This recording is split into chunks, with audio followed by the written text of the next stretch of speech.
confirms that. A flash of understanding and realization.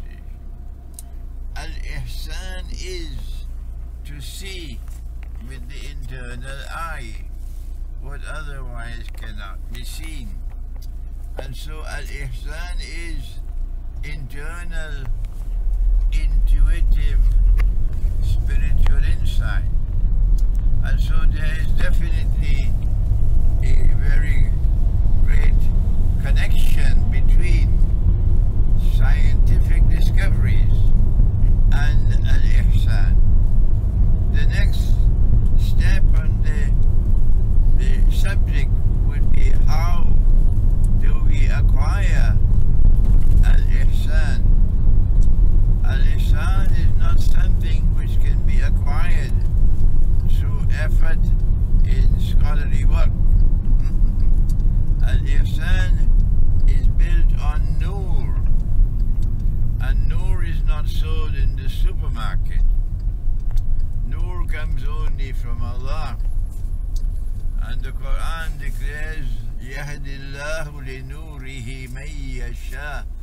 Allah grants His Nur to whomsoever Allah chooses. And so when the scholar pursues knowledge, it is Allah who decides whether or not He will gift that scholar with Nur.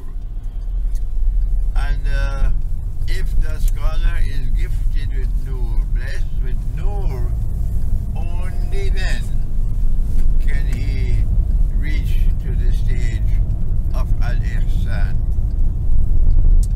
So the scientist who is sincere in his pursuit of knowledge, and he is capable of impressing Allah with his effort, that scientist can be given the Nur with which he has a flash of insight, of understanding, and is able to advance the frontiers of scientific knowledge.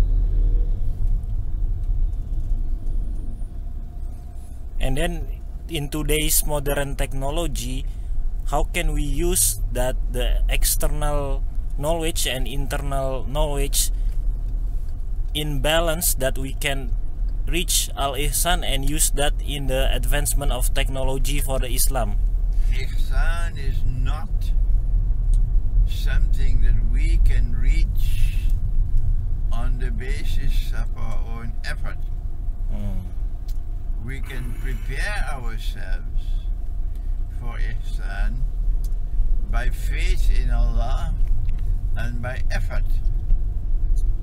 If you plant and you are a person who is a servant of Allah, you have faith, and you keep on planting with sincerity, then if Allah chooses, then Allah can bless you with Nur. And if He blesses you with Nur, then Al-Ihsan is possible. Without Nur, there is no Ihsan. Nur is not sold in the supermarket. Yahdillahu li nurihi man yasha. This ayah is in Surah An-Nur, and it is in the ayah of Surah An-Nur, which is known as Ayatun Nur. Allahu nuru samawati wal ard. At the end of this ayah, it is this phrase, Yahdillahu li nurihi man yasha. Wallahu bi kulli shay'in alim. That Allah guides to His Nur, Allah blesses someone with His Nur whom Allah chooses. So what we have to do to qualify for Nur, the preparatory work, is sincere faith and devotion to Allah, and to be making the effort in the scientific field. What is the indicator if we already blessed by Nur from Allah? There is an indicator in the form of true and good dreams and visions. Continuous, true and good dreams and visions is a sure sign that you've been blessed with nur. If we dream about the Prophet ﷺ, Nabi Muhammad, is that signs of the true dreams and also blessed by nur or not? No one living today can say with certainty that he's seen the Prophet in a dream. That is only possible for those who saw him when he was alive. And now they can confirm, I saw the Prophet in a dream. We can say, yes, I saw in a dream someone, and that person was identified as a Prophet. Yes, we can say that. And hopefully that the dream is indeed a dream of the Prophet. Man ra'ani faqad ra'al haqq. Whosoever sees me has seen me truly, said the Prophet.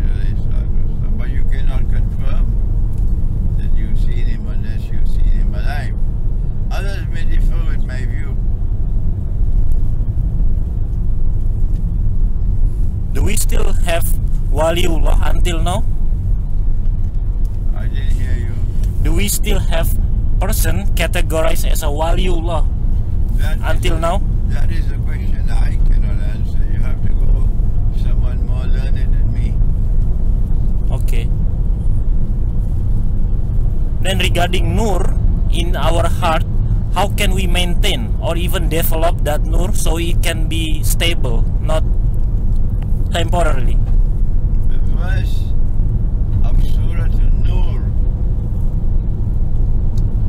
teaches how to increase the nur and preserve the nur. And Imam al-Ghazali has written a book on this ayah, Ayatul Nur. It is called Mishkatul Anwar, and you can probably download it from the internet, and you can read that book written by the Imam al-Ghazali on the subject of how you increase the nur and how you preserve the nur. He's the master. Okay.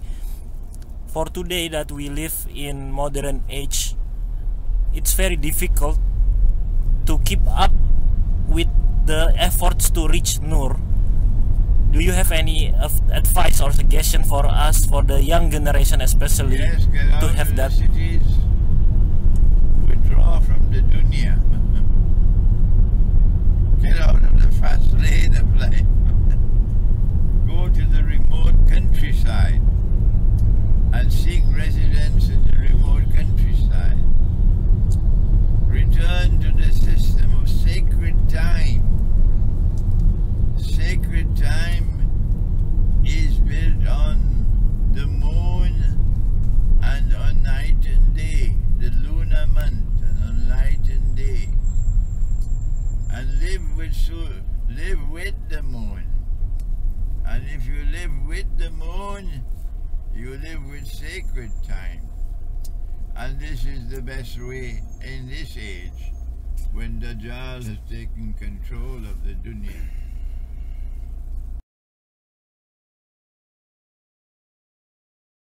As-salatu was-salam, as-salatu was-salam, as-salatu was-salam, as-salatu was-salam. إلهي لست للفردوس أعلى ولا أقوى على نار الجحيم الله فهب لي توبة واغفر ذنوبي فإن إنك غالب